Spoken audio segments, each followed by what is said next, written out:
basically, I have the same question I asked Kyle not that long ago, but basically, like, do you think our jail needs oversight from the state? Well, I will say this, that I've spoken with our director about it, and he's in agreement that there's a place for standards. The fact is, we do have standards in place right now, and I will give kudos to our director right now, Director Welch, for the fact that he's really worked hard to put in place standards and accountability in the jail. One of the things that happened just within the last few months was that our jail was accredited by WASPIC, which is the Washington State Association of Sheriffs and Police Chiefs. Anyway, they call it WASPIC. And it's one of maybe 6 or 7 jails in the state that have this accreditation. And it's a pretty lengthy process, and they have good standards that need to be upheld. So there's a place for standards. We agree with standards. The current bills that are being considered, we don't believe is the answer here. And one of the reasons is there's a lot of overreach, in our opinion. They've created this bill which they want to put up standards, but the standards aren't in the bill. There aren't no standards. There are no standards. All they're doing right now is establishing a board that'll establish the standards. And we're not sure if we think that the makeup of the board that they're proposing really is the right kind of mix that'll actually give the best solutions there. Again, I think there's some potential overreach here that we're concerned about. Yeah. Even when I spoke to Sheriff Udell yesterday, he was like, I didn't even look at the bill, and he's like, no, we don't need it. He immediately said, we don't need the oversight. We don't need them there. We already got enough stuff with the feds. We don't need the state too. But it seems like everyone's in consensus that they're saying we don't need the oversight. Well, the interesting thing, and I don't know if you probably didn't get a chance to see this, but we had a report from our jail director just a week or two ago. And you'd be amazed at all the documentation and information that we received. I mean, these are things that they have to compile and report on. I mean, there's a lot of regulation already, and there's reasons for that, of course, but there is a lot of regulation today regarding jails and standards there. So I'm not sure that we really need more. Yeah. Sadly, we did not get to see the report, but I definitely believe you in the fact that it was very well done, and like they did it.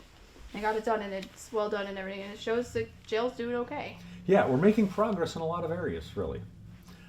And this isn't really the focus of the bill, but a couple of these are the example that we've gone to great lengths to reduce issues of drugs found in the jail and overdoses. And we're seeing real progress in these areas by spending money, putting the right people in place. And we have, our dog, the drug sniffing dog was on the front of the Herald Republic today, it's getting recognized. We're seeing some good results. So anyway, I'm not sure that... No, don't worry. That's a good thing, because like the dog, everyone likes when there's a puppy on the front of a page.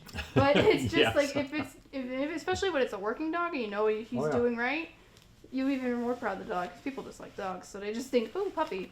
But when they notice it's a working dog, they go to their dog and they're like, why didn't you get a job? You could have done this. You could have been making me money. Yeah. You're expensive. He's the dog is making life better within the jail. Aside from finding drugs and reducing the incidence of drugs in the jail, it's actually a morale booster for the staff and even the inmates there. Well, because they're like, hey, it's a dog. It's their buddy. They like the dog. Yeah. They were everything like that. And then considering the fact that this like statewide, what is your take on the state's idea of we're going to create this committee to look over local and county jails? Well, I really have, this is a general theme of mine, that I have concerns that sometimes the state tries to do, they're always trying to insert themselves more into people's lives, local government's lives, and there's a place for it, but there's a lot of things that we're already having to respond to in this regard. And it's not just having to do with jails, it's having to do with all aspects of what we do, as a county government. There are a lot of requirements they put upon us, and unfortunately, too many times they don't give us funding to do what they're asking us to do. They just tell us to do it, and so we don't get overly excited when they're telling us to do more. Oh, fire truck. Okay. That's fire. Yeah. Not it, police. That's fire. Oh no, ambulance. Close enough. But Yeah, they definitely. I'm seeing a lot of people are like, maybe not. This may like they're like good idea, but maybe not this route. And do you think there's other ways that they can do to try to fix? There could be. As I said in the beginning, we're not opposed to the idea of standards, but we have standards in place already. I don't know if there's anything necessarily wrong with taking another look at them, but we don't believe this bill is the answer to that problem, if there is a problem. Yeah. And then I've seen when I was reading over the bill, a lot of the reasons, and also other places have done reports as well, they're noticing a lot of like the reasoning behind this bill is from instances of jail abuse, incidences in the jail. So either like sexual assault or like undocumented, basically undocumented deaths within the jail. It's kind of like almost a little bit of corruption, but not. Yeah. Do you think that there could be a possibility of that in our jail? Because I do know we. I had don't. That one We've death. got a lot of oversight there. There are cameras everywhere. I mean, when there are issues where somebody is injured or there's a death or something like that, there's a full-on investigation.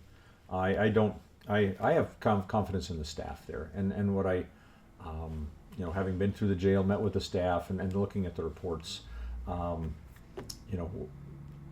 I think there's a lot to feel good about, to be honest. Good.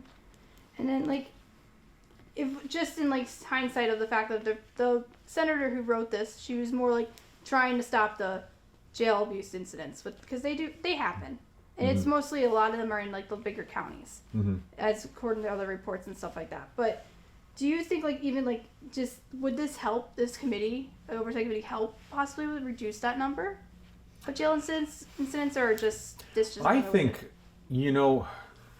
here's the problem sometimes with state laws is that you try to create a solution which is a one-size-fits-all, and you have huge jails, you have medium-sized jails, you have very small jails, and you're going to put in the same kind of rules to affect them all.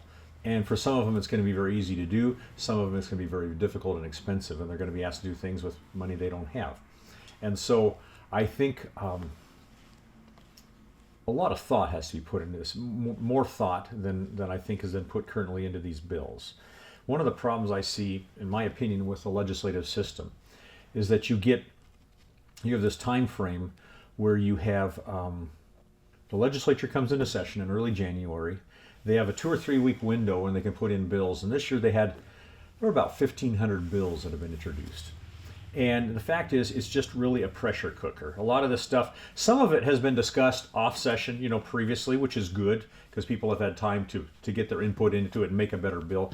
But some of these things are dropped cold, and they don't, as legislators, and we as local officials or even citizens, don't have the time to really thoroughly examine these bills and understand the ramifications of what they propose.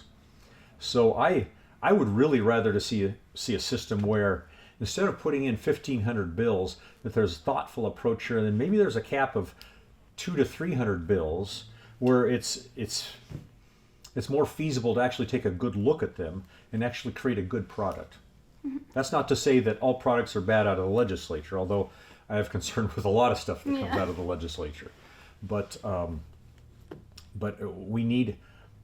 think we need a more thoughtful process, in my opinion. Yeah, because I noticed a lot on like because they'll have like the list, they'll have like the status list on the website where you're looking at the status of like the bills and stuff, and they'll go like first introduced, not even a week or 2 days later, it's public hearing. Yeah. And I'm like, did public really truly have time to figure out what they want to say and if they want to testify, if not, or for or against this bill? Like they go a little quick. Well, they do, and the thing is that we have a lot of people, in the public that would have interest or concern about some of the subjects of the bills, but they also have to work for a living. They have to raise their families and take care of them. And how many people actually have the time to sit down and really take a good look at these proposed bills that could become a law and change their lives in some way or another? Yeah, and then I'm pretty sure we spoke about it again. Like, is there another way, like besides the committee, that we can either one lower the jail abuse incidents, because it no matter what they're going to happen, sadly, because it's the cream of the crop. There's some people that are great, some people are not. It just depends on the actor and stuff like that. What Kyle was saying earlier, and then do you think there's another way the state can do to try to like reduce the incidents that's not involving the committee or looking over the jails and stuff like that does not involve having oversight? I'm not sure that I really have a good answer for that. I will tell you that I don't think this bill as currently composed is the answer. We're again putting a little bit too much authority into hands of people that don't always really have a good feel for what happens here on the local level. And keep in mind too that, yeah, although within every profession you're going to have a lot of people that are good and committed to their jobs. You may have a few people that don't get it quite right, or or don't uphold the standards. Keep in mind also that the environment that they have to work with, that they are charged every day of working with people, many of whom are violent criminals. Not all of them, but and we also have issues of gangs in the jails where we have to actually try to keep them separated. And there's a lot of logistics that go into it. We have many people that are in the jail that have addiction issues, and we're trying to deal with that as well and help them. We're putting programs in place to help there, but it's a complicated thing to manage a modern jail with the type of people that are there, or the inmates that are there. Sometimes some of the difficulties they have, and sometimes their violent tendencies. So we're grateful to have the people there working there that we have. And then is there anything else you would like to touch on regarding either the bill or anything else with Jill, especially with that, like the state just wanting to have more power and it's like, back off? Well, no, I think I've covered it. Okay. Yeah. All right. And well, thank you. You're welcome, Mallory.